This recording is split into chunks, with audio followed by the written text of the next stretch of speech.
我上个月不是接了一批铜的订单吗？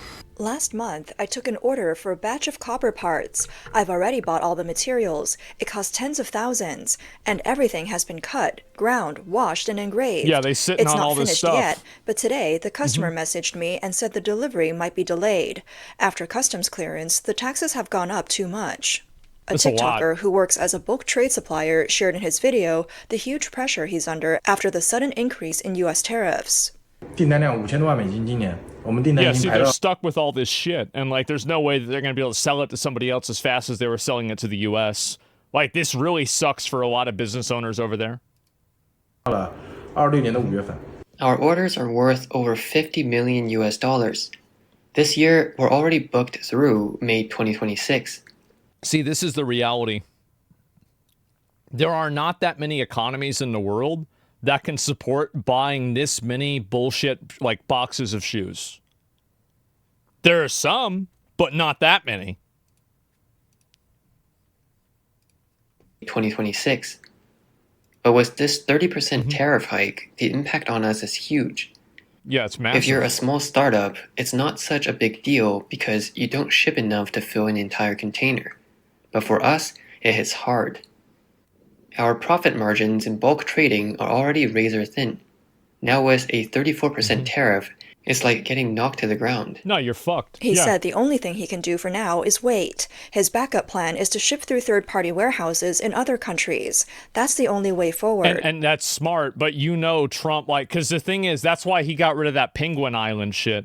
It's because he probably knows about this exploit, and if he doesn't, they're going to figure this shit out, right? 34%, now it's 145. Well, I think it's probably a 34% in a different way, right? I mean, for like what the total cost of goods are or something like that. So yeah, this is obviously a loophole that will be closed. On April 7th, the owner of a clothing factory posted a video saying the entire foreign trade apparel industry in China is filled with anxiety. 现在做外贸单的 Everyone doing foreign trade now is nervous. A 50% tariff is just scary. Who's going to place orders under these conditions? Nobody. That's why it's fucked up.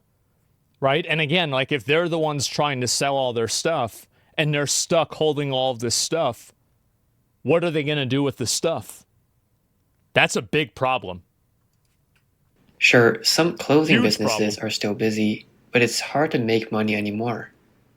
US orders only make up part of our business, but there are so many clothing factories in China.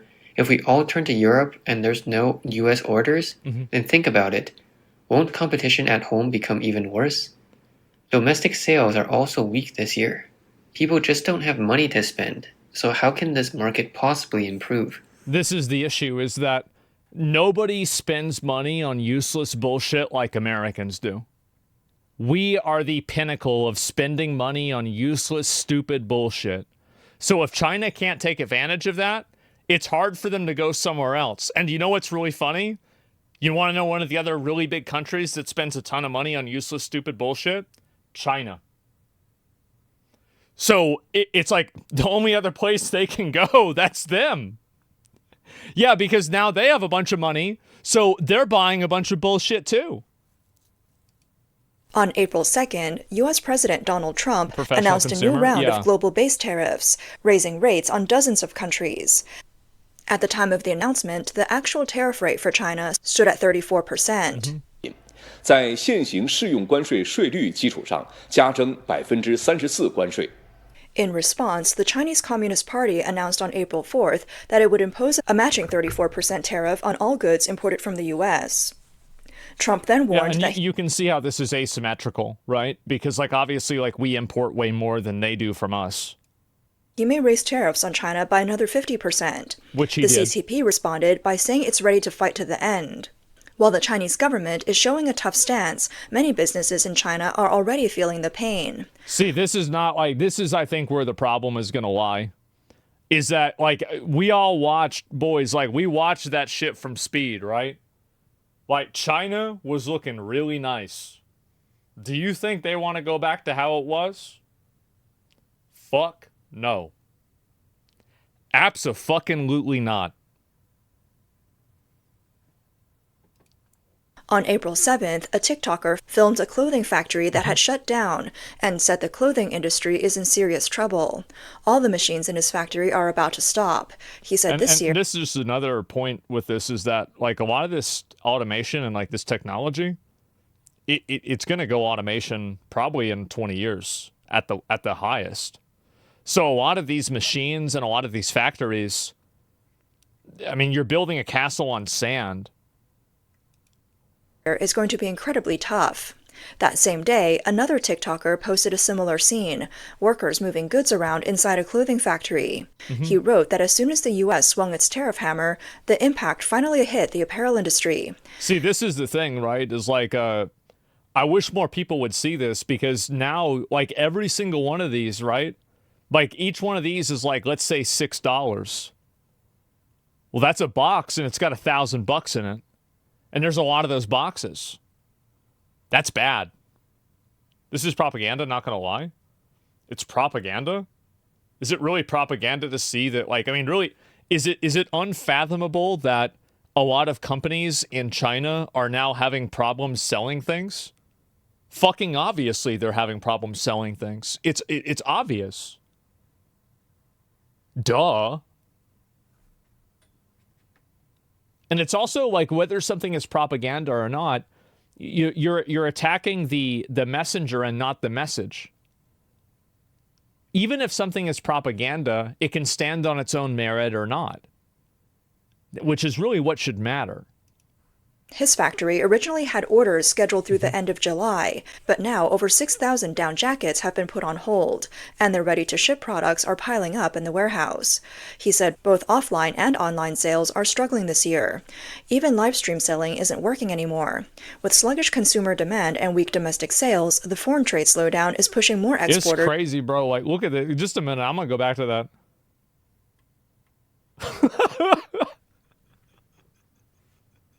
Bro, what's so funny about this is that they're doing the exact same thing with this that they did with selling gold and WoW. Where it's like, okay, if we can get one account making like 1,000 gold a day, let's get 1,000 gold accounts, and then that way we make 1,000,000 gold a day. And then they totally flood the fucking market, massively drive the price of gold down. Nobody can fucking farm anything for any sort of real value. Everybody's buying gold now, and they're doing this. They're doing the exact same thing with this. Demand and weak domestic sales, the foreign trade slowdown is pushing more exporters into the domestic market, creating even more excess production. Exactly. He said this year's apparel industry is like a pressure cooker that could blow at any moment. This isn't just panic, it's worse than during the pandemic. Many clothing business owners may lose everything they've built over a lifetime. People seeing, anybody seeing potential war with China. Another TikToker showed the current situation at his factory. Because of the tariff hike, orders have been delayed or canceled. Now his packaging and printing factory doesn't even have boxes to make. All he can do now... They don't even have boxes to put the shit that they can't sell in? That's pretty bad. Yeah, that's really fucking bad. God damn. ...is clean the factory. A TikToker shared a video saying that after the U.S. increased tariffs, the impact on China's foreign trade is obvious. He mentioned that when he flies, there are hardly any Westerners on the plane, mostly people from Africa. Also, when entering the U.S., Chinese people face especially strict security checks. I'm at Guangzhou Baiyun Airport right now, and the flight is about to take off. This tariff increase is really affecting China. If you look around, you can see there are almost no white faces here, mostly African brothers. This shows how tough the foreign trade situation is right now. When I went through customs, they saw my yellow skin and Chinese passport and gave me a hard time. They asked about every little detail: why I'm here, who I'm visiting, where I'm staying, how long I'll be, and what business I'm doing. Traveling abroad is already hard, and now people like me in foreign trade have to... I think that's weird, by the way. Yeah, it's like basically like profiling, but yeah. Face Trump's 54% tariff hike and random checks. On April 6th, a female owner of a laser cutting factory, Liu Ting, posted a video saying that manufacturing in China is going to get even harder, and she plans to sell off her 30,000-watt equipment. 是的，你们没有听错，我可能要把去年4月份买的大图的激光要准备出掉了。 Yes, you heard me right. I might have to sell the laser equipment I bought last April. I don't need to explain. You can probably guess why. The economic environment is bad, and the trade war has already started. Soon, all manufacturing businesses, especially small ones, will face bankruptcy. This is not an exaggeration. It's the reality. That's crazy. Is Tony okay? I mean, people ask a lot about that in general. In my opinion, I think that really this is, and maybe this is wishful thinking, but I think that we'll probably have at least like a resolution to this in a couple of weeks at the latest. I do. I think that we'll have some form of resolution where there's at least a discussion of what's going to happen. Most definitely, I maybe a month. I would be shocked if this went on for more than a month. I would, because, like, again, I mean, the Chinese government, I mean, like, they're totalitarian and very powerful, but at the end of the day, if you completely lose the people and everybody there hates you, this is not good for them. They don't want that to happen. Even if they think that they can control it, they do not want that to happen. She also said that starting this month, all manufacturing businesses in China will face an unprecedented winter. More and more companies will go bankrupt, lay off workers, and downsize. Many manufacturing owners will end up with insufficient funds and will not survive. Cases in banks, law firms, and courts will pile up. The TikToker estimates that all manufacturing business owners are currently in an anxious, confused, and helpless state. There's a lot of other, I mean, and also keep in mind that, like, what she's saying about this in China, there are people in the United States that feel the same way because part of their supply chain comes from China. So it's like, this isn't something that's like, you know, like one-dimensionally affecting people over there. It affects us over here too. Particularly for factories that relied on foreign trade orders, the shrinking foreign demand and declining domestic demand are making it difficult. Many small business owners can't sleep because of worries and fear. They're afraid all the years of hard work will go to waste. They fear they won't be able to pay employee wages or cover rent and utilities. The TikToker revealed that with electricity costs for her equipment already reaching her limit, she has decided to sell her 30,000-watt laser equipment. On April 8th, a TikToker from Zhejiang shared a video saying that she suddenly realized the U.S. tariff increase has also severely impacted non-exporting manufacturers. No, because you get different stuff from different countries, right? So, like, even if you're not exporting the final product, it doesn't mean you're not importing or exporting some piece of the process of the product. That's the thing. 这个关税加上去之后 How big of an impact has the tariff increase had on local factories in Zhejiang? I run a small factory and don't deal with foreign trade, so I'm not sure how much it would affect me. But I've noticed that my upstream suppliers who export raw materials haven't received any orders for a long time. Yeah, exactly. There's like a whole supply chain of this. Not even one container has shipped out. When they can't get orders, they try to switch to domestic sales. Now people at their factories are still working non-stop, running around to try to make domestic sales. So when they get involved in the domestic market, doesn't that just drag the domestic factories into it too? Everyone. Well, it does. And if they try to sell the products domestically, they're going to have to sell them at a lower rate. I mean, of course. I mean, there's a reason why they're shipping them across the fucking world to the United States so they can make more money. Yeah, absolutely. It's much lower? Yeah, exactly. Supply and demand? Yeah, buying up Chinese business infrastructures must be booming. Maybe. I don't know if it's going to happen. Why should we care about these Chinese bills when Americans can't pay their own bills? Well, what I'm saying is that, like, the effects of these tariffs will... I think that they will I think that they will negatively affect China more than they negatively affect us. Because they're the ones that are selling. Like, it will negatively affect the U.S., but I think that it will do it more to China. And doesn't mean you should do it, right? I mean, like, as I said, I really hope they resolve this. Because, like, I feel like this entire issue, I think it's just, it's a bullshit issue in a big way, right? Because you have we've got a good thing going here, right? Like we've got a lot of, everything's going really well. Our economy is doing really well. China's economy is doing really well. Everything's fucking fine. So just stop stealing shit and make a few concessions and everything can move on. If that's unreasonable, then I feel like we need to have a conversation about this. Is getting caught in the spiral, and in the end, we'll all collapse together. The impact is really huge, and some people probably haven't realized it yet. Whether it's the impact on their foreign trade or on our factories that don't deal with foreign trade, it's all very significant.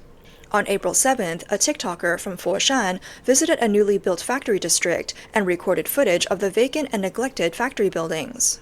He said, "Look at these factories that were just built last year. Now I can't even find a single person. There are no cars or people on the road.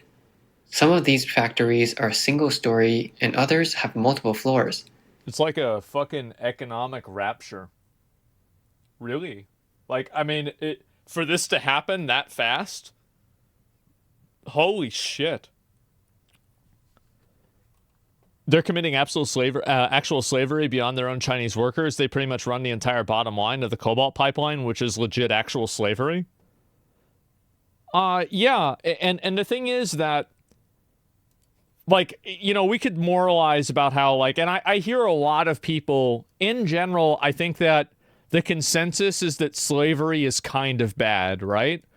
But the main issue also is that if one group is using slavery and the other group isn't using slavery, well, you think about it in Schedule 1, for example. If I didn't have to pay the chemists and the botanists any money, I probably would have already bought the house at the docks. Really? You think about how much of an advantage that is, you don't have to pay people money. That's huge. I'd be way farther along. The landlords spent nearly $1 billion to build these. Just a few years ago, these beautiful buildings were all leased out by middlemen. You had to wait in line to rent a factory space. But now, there isn't a single customer coming to view the space.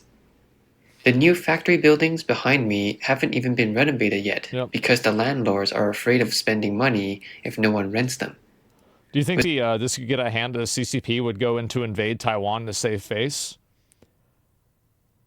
I think that every country is, like, there's a lot of international trade that happens. So if they tried to do something militarily, I think that would damage their relations with other partners as well. Because, like, right now, they can probably still sell a lot of their products to other countries besides America. And it's not like they only export to America, although America is a big part of their exports. But if they're, like, embroiled in a war and, they lose the, like, international support, and then other countries don't want to trade with them either, like, kind of like what's happened with Russia, this will be very bad for them. And so, like, I think ego only goes so far. The manufacturing industry in decline, every industry is struggling. He recalled that some Chinese companies moved to Southeast Asia to avoid the U.S.-China trade war a few years ago. Now, this new wave of tariffs is a heavy blow to those companies because some countries have even higher tariffs than China. See, yeah, because Trump knew this shit was going to happen. That's why he put the tariffs on the Penguin Islands, too. If you tariff China, but you don't tariff the country right next to China, they're just going to move all the stuff over to that country and then just run it through that country instead of China. Fucking obviously. I mean, this isn't even like a 5-head idea. It's just like, yeah, of course they're going to do this. And why does Trump know that? Probably because he did it. He's probably done things that are very similar to that himself. He questioned where these companies should go next, stay in Southeast Asia, move back to China, or shift to Africa. Why do you support IP rights? Don't you think they're monopolized by giant corporations? I do think that IP rights are something that probably should be reevaluated, but I think that's something that we should choose to do ourselves rather than have that agency taken away from us by China. Bro, what is she doing?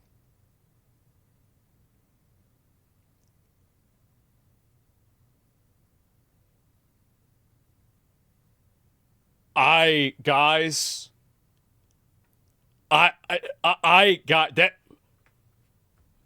She's brave. That's crazy. I would not have expected that. Wow. On April 7th, Ms. Gong, a manager of a Bluetooth headphone export company in Guangzhou, told Radio Free Asia that most companies in Guangdong that used to trade with the U.S. have stopped accepting orders due to tariff barriers. Yeah, of course. She said, I had dinner with people from the industry yesterday, and they told me that they used to export products from Vietnam to the U.S. Now most of those orders have stopped. They're not taking new orders. They're just waiting to see how serious the situation will get. Right. I think this is also another really big component is that this is the reason why I think that like it's hard to understand like what's going to happen is because like Trump could just like announce something that's crazy like out of fucking nowhere, right? Like kind of like what happened the other day. Like if you look at the stock market, let me see if I can find it. Look at this, right? So like it's already it went down massively, then it went back up, it went down yesterday, now it's back up today, and so it's like kind of it's getting close to like it's recovered by about 50%, so it's still down by I don't know like 1 or 2% or so, and so yeah, it's kind of just holding. Yeah, we'll have to see what happens, right? But I think that as soon as sorry, you guys can't see, I didn't realize my camera was in the way. But yeah, you guys can see that people just don't want to invest and put money into something that's uncertain. And I think that as soon as like things become more certain, you'll probably see a lot of that money come back in. Now, we know that foreign trade companies in Guangzhou and Guangdong are temporarily not accepting orders. Ms. Gong also mentioned that a Hong Kong company near her recently moved its factory to... This is another thing, too. I'll just go back and talk about this for a second. Is that there's a lot of Americans that... Like, Americans don't want to have to compete against markets that are employing people like this for way lower than American wages. And I think that what that does is it makes it to where Americans can't compete in a lot of industries. And so if you have countries that are like doing this, like Americans don't want to have to do this. Yeah, Americans don't care about that? No, I think that they don't care. They don't care about the fact that the Chinese people are being exploited. They do not give a fuck about this at all. But what they do care about is the fact that they're being exploited at the expense of their jobs. And so like where somebody could have had a job working in some factory in America and paid more money, and this is what happened 50 years ago, now it's no longer the case. And so all of those jobs have been shipped overseas. The wages for those jobs are like 1/20th of what they were. And the people that basically gain the difference in that profit are the people that are the executive leadership and the investment class of that company. So like you have a bunch of Americans who have effectively had their jobs, cut out from under them. And so there are a lot of these jobs like this, for example, like all jobs like this are to some degree skilled labor, but like this is a very different type of like skilled labor than, let's say, like doing something with like a 4-year college degree, right? And so what happens is that being able to learn how to do this is probably easier than being a nuclear power plant engineer, naturally, right? And I'm not trying to be, derogatory or anything, but like, let's just be honest here. And so that's why they can literally have kids doing this. Like if you can have a 9-year-old doing a job, the job's not that complicated, okay? And so anyway, that being said, all these people that maybe can't get like a, advanced degree for whatever reason, big fucking surprise, now they don't have a job. And so that's, I think, the big issue. And I think this is the reason why people have so much animosity and hostility towards like CEOs and stuff. It's because basically profits have gone up despite all of this offshoring and despite all of this job displacement. But all of those profits and all of those gains have been enjoyed by, this is like a Bernie Sanders speech. They've been enjoyed by the top 1%. And this has been a continuous problem for years now. And I think that's why people are really, really frustrated. It's because they see the stock market go up, like 4,000 points, like from like before COVID to now. It's gone up by this massive amount. And then you ask yourself, like, is my life any better? No, everything just costs twice as much. And are you making twice as much money? No, maybe even in fact you're making less. So that's really the issue. It's a skill issue. The problem is that, so you talk about it being a skill issue. World of Warcraft Arena is a great example of this. In World of Warcraft Arena, it's so hard to be good at the game because there are so many different vectors of complexity. And because of that, what's happened is that very few people play it and participate in the content. So you can call it a skill issue as much as you want, but when this skill issue is creating an unpleasant and bad outcome for people at a high ratio, you're obviously going to have people that are upset and angry. PvP's dead. Yeah, exactly. It kills it. And so, like, you can say people are stupid, but those stupid people still need a job and they need some way to support themselves. So until you have a solution for that, that gives them a degree of dignity, they don't want to hear about how you think they're stupid or anything like that, because you're going to call them stupid and they're going to vote to turn your stocks into nothing.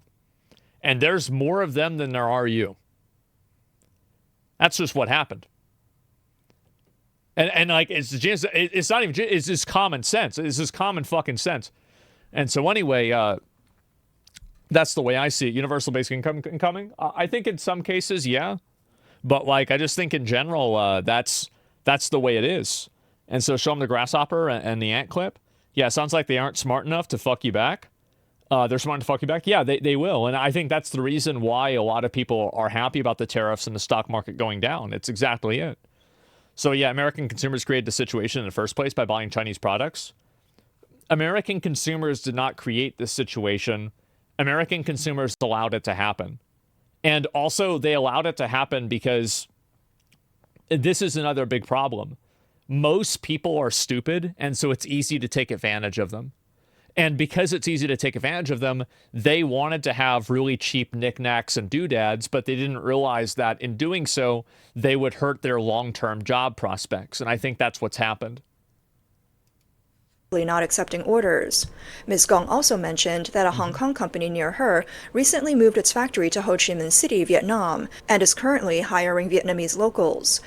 However, the sudden increase in U.S. tariffs has put the factory in a difficult position. She said they just built the factory in Vietnam, and now they're about to start operations. But now the U.S. has increased tariffs by 46% on Vietnam. So that's why he did it. That was the entire reason. It's impossible to avoid the high tax rates. Yeah. The investment they made earlier is now wasted.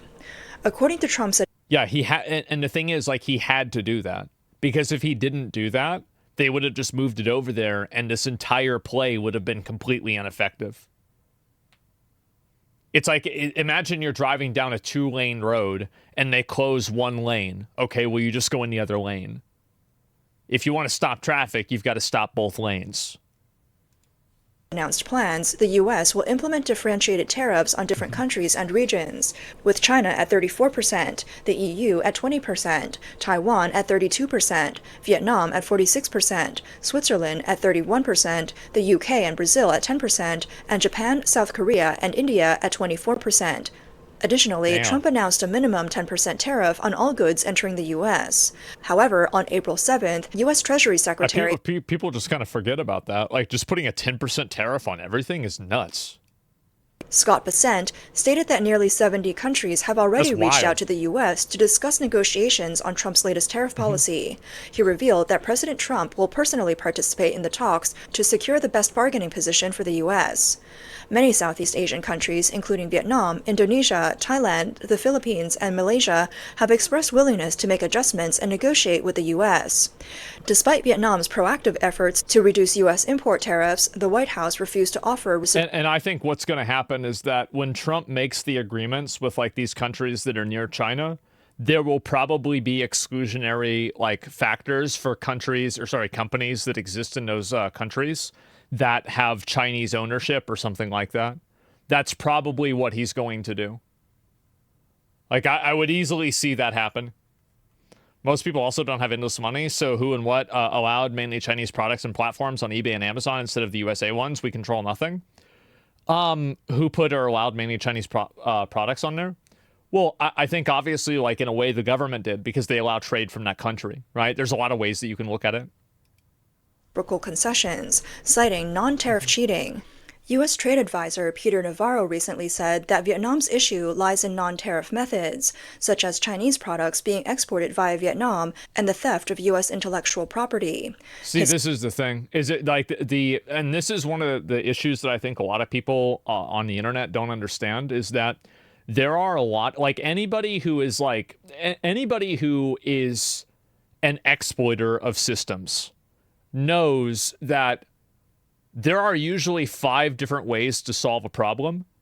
And if you're creative enough, you can identify all of them and then use them in concert with each other.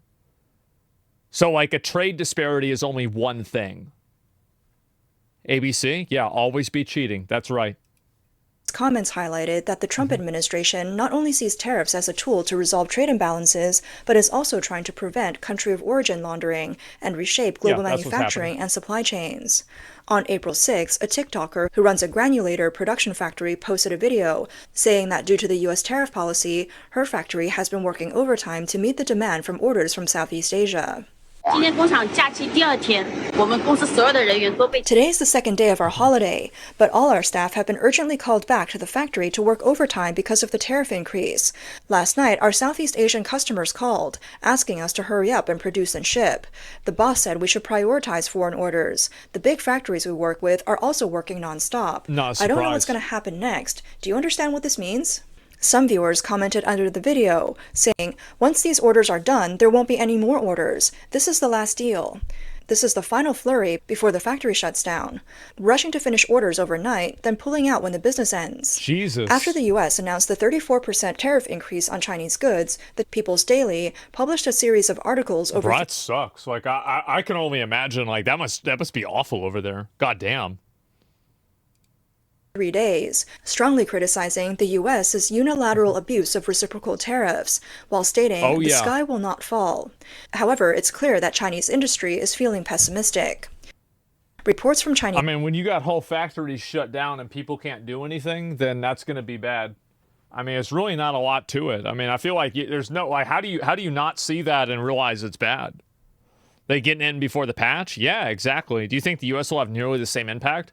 I think that there will be a lot of casualties in the U.S. and smaller businesses that will probably go out of business, and like even maybe mid-sized businesses that will, but it will probably be like an 80-20 or like at worst probably 60-40, where like it affects China worse than it affects us, but it absolutely will affect us 100%. I've even talked to like guys that I know that own businesses, and they've already been negatively affected. Absolutely. Media indicate that Chinese manufacturers, foreign trade businesses, third-party intermediaries, and U.S. buyers are all struggling in this tariff battle. Some are reworking their costs overnight and engaging in price wars. Others are changing product specifications and shipping methods, while some are rushing to fulfill orders in an attempt to minimize losses before the new tariffs take effect. One foreign trade owner said, "No matter what..." I heard that Apple was like chartering airplanes full of iPhones to come into America to avoid the tariffs as well. Like they're trying to do, and this is the kind of shit I'm talking about, right? I mean, like they're trying, and this is the rote shit that people do. This literally smuggling. Yes, that's what they do. That was legit and not a meme. I think it was legit. I don't know. Maybe it was a joke, but like I thought it was. I mean, I could have got, but my understanding was that it was. I don't know. These tariff hikes, the biggest losers are the business people. Yeah. Mr. Zhu, an e-commerce entrepreneur from Jiangsu, told Radio Free Asia that the U.S.'s high tariffs on China will lead to the collapse of many e-commerce businesses. Yeah, it will. He said, "We are definitely affected. The impact is huge, and there's basically no profit left. We just can't keep doing business. Many e-commerce businesses in Jiangsu and Guangdong can't operate anymore. Everyone's in poverty now. The time of hunger and instability is coming. Just the other day, I met an elderly man in his 80s who was cursing the leaders, saying they've ruined this country. Our foreign policy is surrounded on all sides, and no country is..." Yeah, see, like, you'll eventually get to the point to where, like, if people's quality of life diminishes, people will absolutely blame the government. They 100% will. And, like, yes, they can implement more aggressive military control and everything, but all of that has a cost, and there's a reason why they're not doing that right now. It's because they don't want that to be the default. They don't want to have to do that. engaging with China normally anymore. Veteran media figure Mr. Ge believes that the differences between China and the US are not just about tariffs, and that Trump's tariff hikes are aimed at countries around the world. He points out that China's trade surplus with the US nearly reached $300 billion last year, something President Trump greatly dislikes. He added that US-Vietnam trade can be resolved through negotiations between the leaders of the countries, including lowering tariffs on Vietnamese products entering the US. But this is not the case for China. He said, in comparison, the trade war is definitely more disadvantageous for China because China depends heavily on the U.S. market. The U.S. itself is a huge market. The key issue is that after China made the first move, no other countries followed, which is probably the most... That's exactly it. Like, remember Trump saying that, like, China panicked? I think this is probably what he was referring to. Is because if nobody else does it, like, the thing is that if everybody had responded the way that China did, it would have backed Trump much more into a corner. But they didn't. Yeah, that was panicking. Well, I mean, in a way, right? I mean, it's another country, but yeah. China's very dependent on the U.S., KW? Well, it is. I mean, like, the thing is that the U.S. and China are very codependent. Like, I mean, like, they'll be negatively affected if something bad happens to us, and we'll be like, if there was a massive plague in China and, like, let's say half of the people in China died, this would negatively affect our economy in a big way. It would. So like, yeah, no, we are very connected to them, and it's been that way for a long time. Troublesome problem for China. If Vietnam successfully negotiates with the US and benefits from it, it will attract many other countries to follow suit and negotiate as well. The People's Daily, the CCP's official paper, warned in a commentary that the US's actions will ultimately lead to a self-destructive cycle for the US. Australian scholar Li Yuanhua stated that while the US will temporarily be affected, American society's ability to withstand shocks is relatively greater than China's. He said, if life in China were to regress decades, could the Chinese people endure it? Can the CCP handle the growing public discontent? The CCP... That's the thing. And I feel like that's probably like what the subtext to a lot of this is. Yeah, we have PTSD on our side. No, they couldn't. Yeah, I don't know if they can or not. And I think also, I can guarantee you that there's people that are working at the government in China that are very afraid of that happening.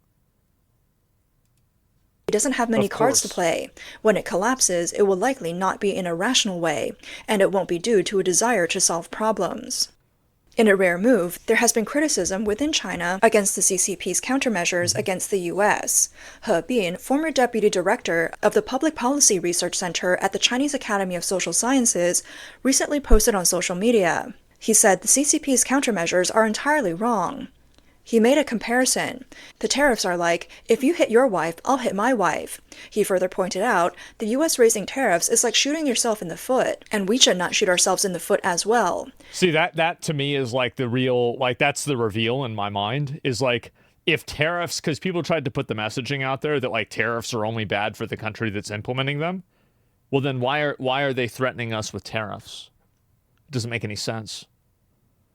Like, I mean, really, it's just like, I mean, just logically, like, maybe that's true, but, like, damn, that sure seems like a bad argument to me. Yeah, it hurts both sides. He believes yeah, it the does. correct countermeasure strategy is not to retaliate tit for tat, but to adopt a policy of comprehensive economic openness, implementing unilateral zero tariffs on all imported goods from other countries. Chinese economist Fu Peng believes that Trump's reciprocal tariffs are like a buyer gathering supplies for negotiation. If suppliers refuse to negotiate, it's like abandoning their chance to bid, which will exclude them from the supply chain. Well, it's not like that. That's literally what it is. That's exactly what it is. I mean, like, really, it's what I said before, right? It's that it would be a lot easier for the U.S. to replace and get goods from somewhere else than it would be for China to sell their goods at the same rate that they're selling it to the United States at the same rate. Like, one of them is just simply way easier than the other. Fu Peng's comments are suspected to have been deleted. Chinese financial website Yicai cited analysis from Gao Ruidong, chief economist at Everbright Securities. He said that the current China-US trade friction is gradually extending into the fields of technology and finance. If negotiations continue to be blocked, the decoupling in these areas could further intensify. Yeah, I think that's probably what's going to end up happening. So many still don't understand China only has 13% export to USA. Those 13% will be filled by other partners, like Spain just announced a deal with China. EU's working with the deal on China and UAE. The thing is that if those countries are working with these deals with China, those countries will also have the same problems that we had dealing with China also. And so, like, the same intellectual property theft, the same corporate espionage, the same, accounting differential issues, like, not necessarily. Let's be honest, okay? They're going to. And so, yeah, they're going to run into these same issues too. So, China or like these countries might think that it's a good idea doing business with China. Sure, right? They can try and do that, but they'll run into the same problems that we did. Yeah, it already happened. Yeah, exactly. They don't innovate. They don't have IP. If they have products and then those products are then being copied and then resold in Chinese markets inside of the country, then it's going to happen. Like, intellectual property isn't just Mickey Mouse. By May or June, the decoupling of technology and finance between China and the U.S. could resonate with the tariff policies, amplifying pressure on capital markets. Yeah, it's crazy how extreme this has gotten, man. It really is. Like, I'm almost surprised that it's been happening as far as much as it has. But, I guess we're just going to have to wait and see, how much worse it's going to get, right? And Polish America is waiting 47 years now. I can smile. Yeah, I think that there are a lot of Americans, and this is like a big component to it, is that there are a lot of Americans who have spent their whole life, like, hearing about how, like, let me link you guys to video too. This is a good video too. And, share a video. Yeah, there it is right there. And base channel. I think so too. Yeah, absolutely.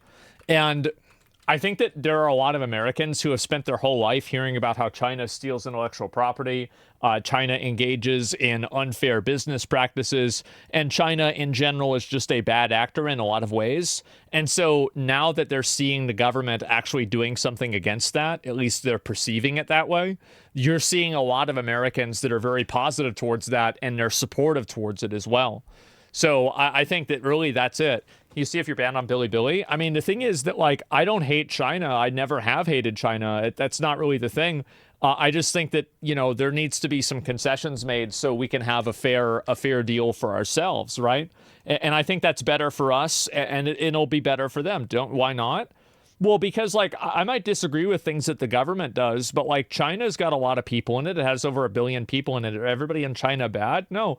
I think the reality is that, I mean, if you go, like, I've learned this with video games a lot, is that if you just go and talk to other people that, have the same interests in you, the same interests as you, like with games or anything else, a lot of people are just going to want to do the general same stuff. You probably have a lot more in common with some random guy in China that plays the same video games that you do than you do with some rich guy that owns a company here in America, right? You actually probably do. So, and yes, obviously, like, there's going to be cultural differences, etc. But the fact is that what somebody engages in, their hobbies, their just average life, their economic condition, we have a lot in common with these people. And so there isn't, like, it's not like these Chinese people are like a different species or something like that. They just live somewhere else. They look a bit different. They speak another language. But ultimately, I think that they generally, like, I mean, even China, here's a great example.